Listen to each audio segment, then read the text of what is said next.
Today, I'm going to cover a couple different topics that I want to talk about. The first few being what I think is important for a lot of people. So that's going to be building squads. I get this question all the time. It's constant. When should I make the switch? I'm doing tank, I'm doing air, I'm doing etc. So, as I said, the hardest thing is determining when to switch if you're going to make a switch, first of all. Second of all, how much have you invested in that other squad? A lot of people I see are very impatient. They want to go to somewhere else because they think that they are predicting what's going to happen. But the best thing you can do, if you're investing in one squad and you're constantly getting beat by a certain era, whether it's your tank and going air, or your air and going and trying to go missile, whatever the case may be, you have to understand that this whole game is about patience. So as we know, back to the basics, tank is the first that comes out, then air, then missile. In order to get your missile or air to where your tank is, if you're pushing that from the start, you would have to invest a lot more to catch up. Not saying it's impossible, you can switch around your gear and things like that, but if you invested a lot into your tank, you have to make that decision, when are you going to switch to the other ones? And the hardest thing is, even if you invest all that money now, whatever season you're in, whether you're in our era for season 1, going into season 2, or you're into season 2, whatever the case may be, you have to decide when you're going to do that, right? Which means taking a lot of the investment you put into one into the other. My suggestion is doing it over time. Again, everyone thinks like, oh yeah, I'm never going to be able to be there. That's not true. As time goes on, if you build your squads out right and equal, I've seen battles where tank will beat air. Is it going to happen all the time? No, but in certain circumstances it can. You just have to be patient. But again, if you're going to switch, you have to decide when that is and if it's the right time. Because if you don't, foreshadowing to the future, there's always going to be an error, and everyone's always going to try to outsmart the next person. My thing is, you're never going to do that because people are always going to build differently. Someone might be going air, so everyone else is saying let's go missile. Some people might be saying let's go missile because we want to out counter everyone. Then others might say I'm going to stick with tank because I know missile's coming. So you're never going to predict what everyone's going to do because every person who plays this game, like I said, has their own path or doing something different, right? Just because most people in one server are doing air doesn't necessarily mean that someone else is doing that. So you have to keep that in consideration, right? And then if you decide to do it, now all your investments are going into that squad. What I will say that, tends to be a little bit better is you break it down into pieces.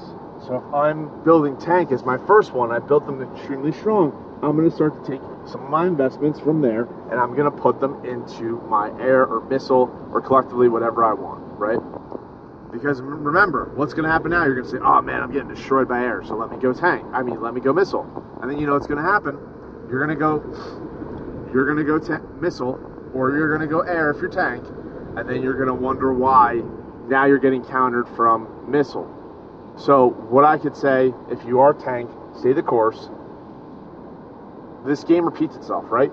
It shows you, it foreshadows what's going to happen, where you should build, and then go from there. If you're not a big whale or a big player, trying to switch 2 squads mid-season or end of a season is tough because you probably already invested so much. If you haven't, then it's going to be easy, but you have to think about your weapon shards. You have to think about your gear, which is easy to switch. Think about the tech you invested. If you pushed all the tech that balances out all your squads, then it's different, but if you pushed a lot of the tech for your first squad, you're going to have to now counteract that. Not saying it's not impossible, it's just a lot more work. So keep that in mind as you do this and decide that. Next, I'm going to try to do a video tonight. So you have your total mobilization coming out as well as your New Year's event. So really, this month is going to be crazy for people. I'm going to try to cover what the New Year's event's going to be. Some of the events from last year will be there where you can bargain and get different stuff and get things on sale. You're also going to have the black market as well. So you're going to get hit with a lot of different things. Like I said, stay your course, stay within your budget. If you don't have a budget, my suggestion would be set a set amount for that week or month or whatever it is, because if you don't, it's going to start to get extremely expensive, and you're going to start to spend more money than you expected to, and probably put yourself in a hole. Not saying everyone, but that does happen sometimes. Sometimes we let the things like this get the best of us. As far as total mobilization, my suggestions are, this is where I usually build out my chips. So if you are switching, probably would be an area that you're going to want to focus on, considering you probably invested everything into your first squad, right? And if you did, it is what it is. You can't change that now. But this is the event where I would heavily do chips, as well as if you need prints. Not suggesting it, but if you're a bigger player and need it, it's not bad to get them. But again, that's a last resort. Unless you are a player where you're burning through them and you're already on red prints, I wouldn't say get them as a necessarily thing. The material for your chips, I would 100%. That's always going to be an advantage if you get more than you normally do weekly or monthly, because it's going to add to your value, right? So that's always, and this is the problem that people get into, is they kind of like, oh no, I'm going to buy this, this, and this. Remember, when you're getting stuff, whether it's this holiday event, this Christmas event, whatever the case may be, you want to add value to your account and to what you get. If you can access some of this stuff for free, why are you going to use the resources you might have paid for, or the tickets in the holiday event, for things that you can get normally, like shards, like data, where the decos, you're not getting thousands at a time. That's a good value. That's going to add to your power. That's going to add to the things you get.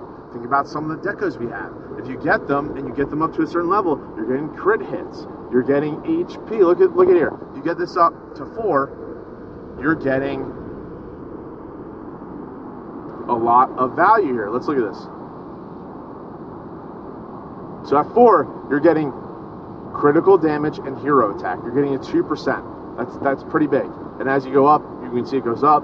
You can do all this stuff, right? You want to get a lot of these really good decos to 4, maybe 5. Get to 4, then go to 5.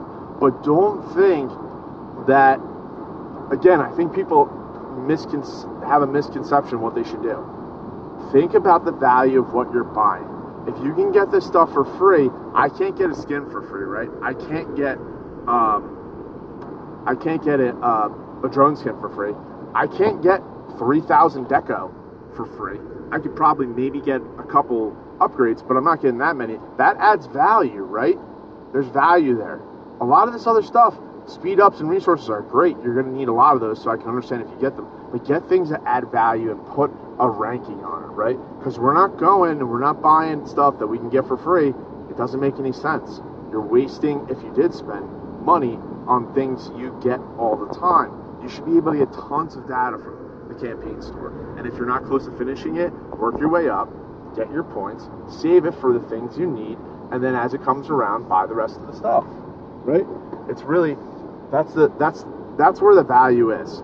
So, to recap, really have an understanding of when you should switch. Don't switch too soon. Be patient. Again, the only way it's going to make a difference is if you decide you're going to invest a lot more into that squad to catch it up.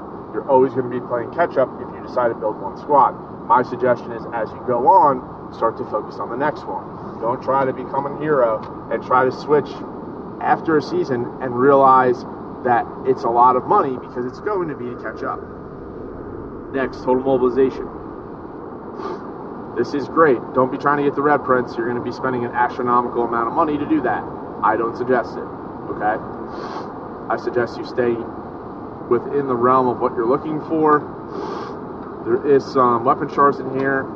They're not bad, but if I had to do anything and I'm spending on it and I'm a mid spender, I'm going my material, and then I'm going to go my blueprints if I need them, or I'm going to go my level 5 boxes, missile or rocket, like I always say, hardest to get, and then I would go my exclusive shards, okay? It really depends where you're at. If I'm a lower spender, I might get some material and maybe get some shards if I can. Really budget it, like I said though. High spender, I'm going material. I'm going my blueprints if I need them. Most likely you do, because you're pushing so hard with your red gear. And then what I would do is I would go the shards if I do need them, depending on the value and what you're looking to get, right? So I hope this video helps you guys. Again, I do have a comprehensive guides that I put out every single day on things. I go over it. I cover what you should do in your account, how to grow it better. So if you're interested in that, reach out to me. If you just want to generally donate to the channel, help it grow, help me to do things to give you guys better advice and where I think you guys should push, reach out to me, Discord, Twitch, or in the game. All right, guys, I'll see you in the game. Okay, bye.